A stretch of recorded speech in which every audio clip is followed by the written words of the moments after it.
భారతదేశ 76వ గణతంత్ర దినోత్సవం సందర్భంగా బాన్సువాడ ఎమ్మెల్యే క్యాంపు కార్యాలయంలో మరియు తన నివాసంలో జాతీయ జెండాను ఆవిష్కరించిన రాష్ట్ర వ్యవసాయ సలహాదారులు బాన్సువాడ నియోజకవర్గ శాసనసభ్యులు శ్రీ పోచారం శ్రీనివాసరెడ్డి. ఈ గణతంత్ర దినోత్సవ వేడుకలలో రాష్ట్ర అగ్రోస్ ఇండస్ట్రీస్ చైర్మన్ శ్రీ కాసుల బాలరాజు, బాన్సువాడ సబ్ కలెక్టర్ శ్రీమతి కిరణ్మయి, పట్టణ మున్సిపల్ చైర్మన్ శ్రీ జంగం గంగాధర్, జిల్లా మైనారిటీ అధ్యక్షులు ఖాలేక్, పిట్లా శ్రీధర్, స్థానిక ప్రజాప్రతినిధులు, నాయకులు, కాంగ్రెస్ పార్టీ సీనియర్ నాయకులు Kamuru Mannan, Rais Zaheer, Wazi, doctor Sahab Azeem, Dasari Srinivas, Gudala Nagesh, society director Sailu, అధికారులు పాల్గొన్నారు. నేను అనేక సార్లు చెప్తుంటాను, ఒక శాసనసభ్యుడిగా గత అనేక సంవత్సరాలుగా రాజకీయంలో ఉన్నటువంటి వ్యక్తిగా, ఇంకా దేశానికి ప్రజలకు ఇంకా పూర్తి స్వాతంత్రం రాలే. ఇంకా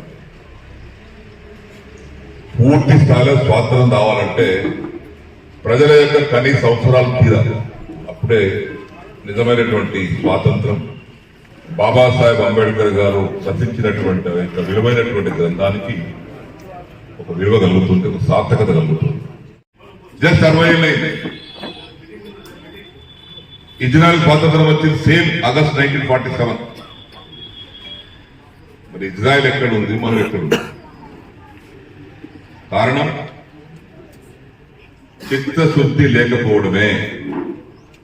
రాజకీయం అనేది దాన్ని అడ్డం పెట్టుకొని ఆస్తు సంపాదన కోసము, అవకాశవాదం కోసము,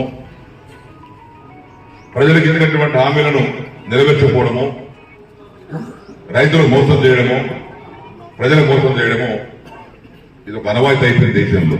రేవంత్ రెడ్డి గారి నాయకత్వంలో ఈరోజు మనం పేదలకు సంబంధించినటువంటి 4 అంశాలు అమలు చేయబోతున్నాం. మీరు ఇంధనం మహిళ ఇవ్వబోతున్నాం 5 లక్షల రూపాయలు. ఇలా కేంద్ర ప్రభుత్వం అంటే ఇందిరమ్మ పేరు పెట్టద్దు.